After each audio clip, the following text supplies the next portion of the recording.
Kalian pernah bayangin nggak? Ada seorang ratu yang naik tahta waktu umurnya baru 6 tahun, terus pas udah dewasa, dia malah milih ninggalin kekuasaannya demi kebebasan pribadi. Ini bukan cerita dongeng, tapi kisah nyata dari Ratu Kristina dari Swedia. Salah satu figur paling unik dan nyentrik dalam sejarah Eropa. Ceritanya penuh dengan drama, intrik politik, dan keberanian buat melawan semua aturan yang ada. Gimana bisa seorang anak kecil memimpin sebuah kerajaan besar yang lagi berperang?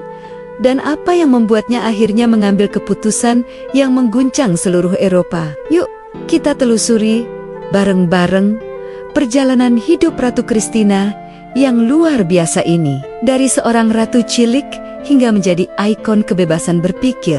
Kisah kita dimulai pada tahun 1632. Di tengah gejolak perang 30 tahun yang melanda Eropa, Swedia, di bawah pimpinan Raja Gustav II, Adolf, yang dijuluki Singa dari Utara, sedang berada di puncak kejayaannya sebagai kekuatan militer utama.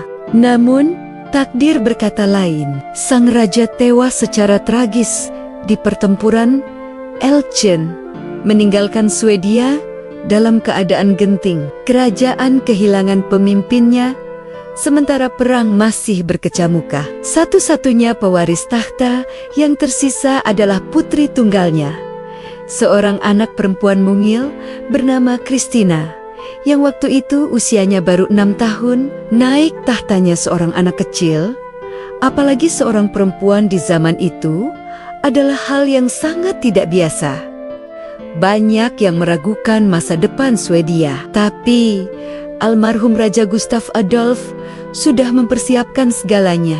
Sebelum berangkat perang, ia memastikan agar Kristina diakui sebagai pewaris sah dan bahkan memerintahkan agar putrinya dididik layaknya seorang pangeran, bukan putri biasa. Kristina kecil belajar politik, strategi militer, filsafat, dan bahasa asing. Ia dilatih menunggang kuda dan berburu, kegiatan yang biasanya hanya dilakukan oleh kaum pria. Tujuannya jelas, untuk membentuknya menjadi pemimpin yang kuat dan cerdas, mampu memegang kendali kerajaan. Selama masa kecil Kristina, Swedia tidak dibiarkan tanpa arah. Roda pemerintahan dijalankan oleh sebuah dewan perwalian yang dipimpin oleh Kanselir Axel Oxenstierna, seorang negarawan ulung dan tangan kanan kepercayaan mendiang raja. Oxenstierna adalah sosok yang sangat kompeten. Dia berhasil menjaga stabilitas negara,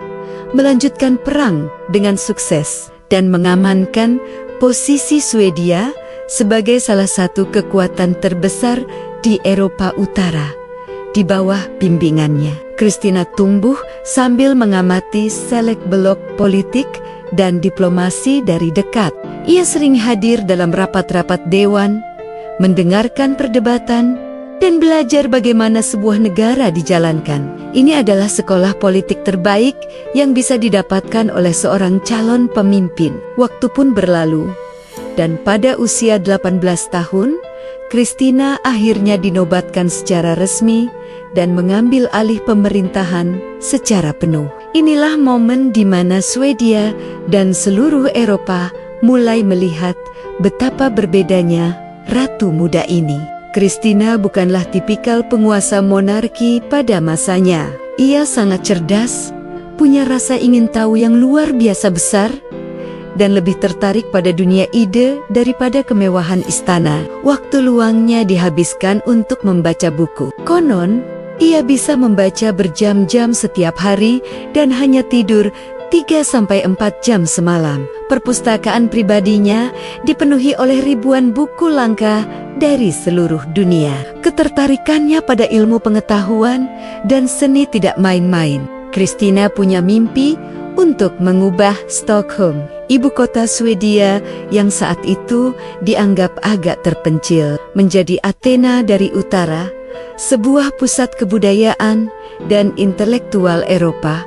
Untuk mewujudkan visinya, ia mengundang para seniman, musisi, ilmuwan, dan filsuf paling terkemuka dari berbagai negara untuk datang ke istananya. Ia menjadi patron bagi banyak sekali pemikir besar. Yang paling terkenal adalah ketika ia berhasil membujuk filsuf legendaris asal Prancis, René Descartes, untuk datang ke Swedia dan menjadi guru filsafat pribadinya. Bayangkan, seorang ratu muda berdiskusi tentang eksistensi dan realitas dengan salah satu pemikir terbesar dalam sejarah. Ini menunjukkan betapa dalamnya minat intelektual Christina. Namun, di balik citranya sebagai ratu yang terpelajar, ada sisi lain dari pemerintahannya yang mulai menimbulkan keresahan di kalangan bangsawan Swedia. Pertama,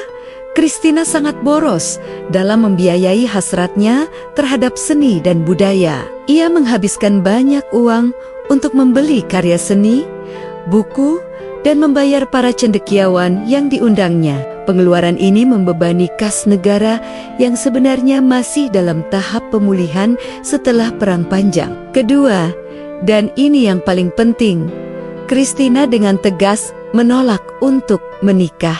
Bagi sebuah kerajaan monarki, pernikahan penguasa adalah urusan negara yang sangat vital. Tujuannya adalah untuk menghasilkan pewaris tahta dan menjalin aliansi politik. Para bangsawan dan penasihatnya terus-menerus mendesaknya untuk memilih suami, tapi Christina selalu menolak. Ia pernah berkata bahwa ia tidak ditakdirkan untuk pernikahan.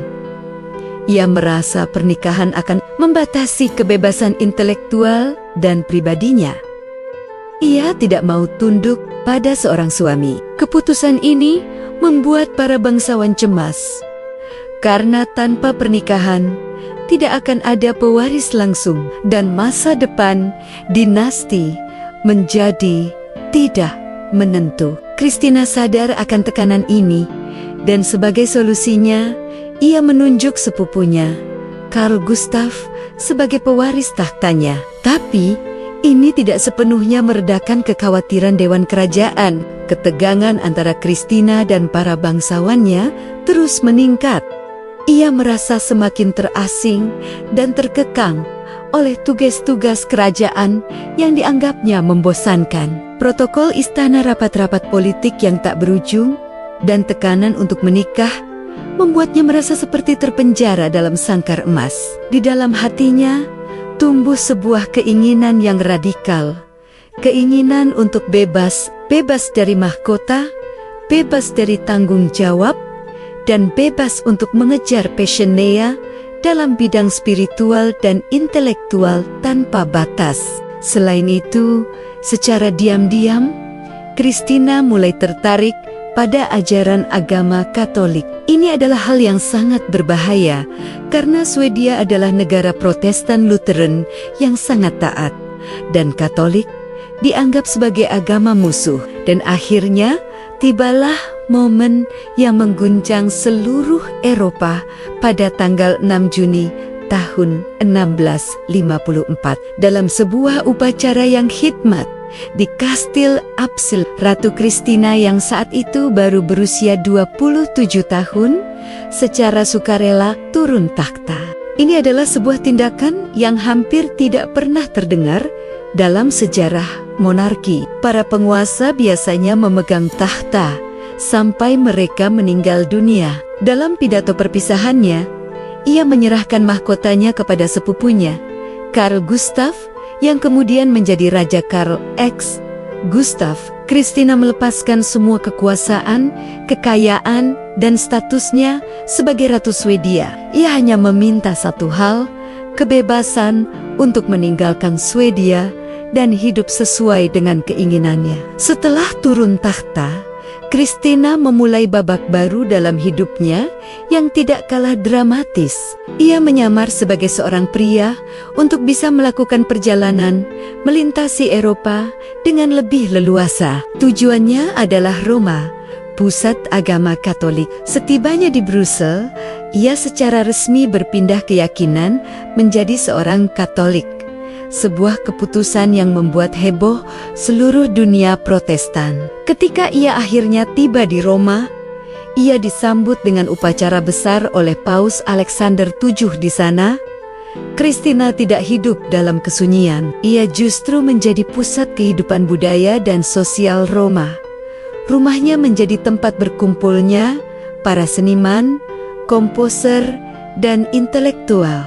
Ia mendirikan akademi, menjadi pelindung seni, dan terus melanjutkan kehidupannya sebagai seorang figur intelektual yang sangat dihormati. Meskipun tidak lagi berkuasa, Christina tetaplah seorang figur yang berpengaruh. Ia bahkan beberapa kali mencoba terlibat kembali dalam politik Eropa. Meskipun usahanya tidak selalu berhasil, hidupnya di Roma dipenuhi dengan kebebasan yang selama ini ia dambakan.